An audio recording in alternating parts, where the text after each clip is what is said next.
কলিয়াবৰ আৰু জখলাবন্ধাত কেইবাটাও গৰু চুৰিৰ ঘটনা হৈছে।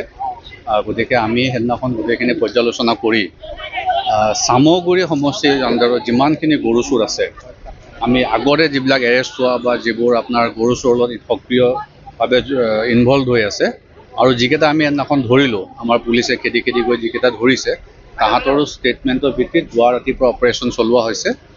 আমাৰ CDSP নেতৃত্বত এটা অপাৰেশ্যন কৰা হৈছে আৰু তাতে আমি 20জন গৰু চোৰ এতিয়ালৈকে ধৰিছোঁ, লগতে 4খন গাড়ী উদ্ধাৰ কৰা হৈছে আৰু পৰৱৰ্তী আৰু কেইজনমানৰ নাম আছে আমি বিচাৰি আছোঁ। গতিকে মই চামগুৰি, বিশেষকৈ চব চামগুৰি, ৰূপহী চামগুৰি এই অঞ্চলটোৰ পৰা।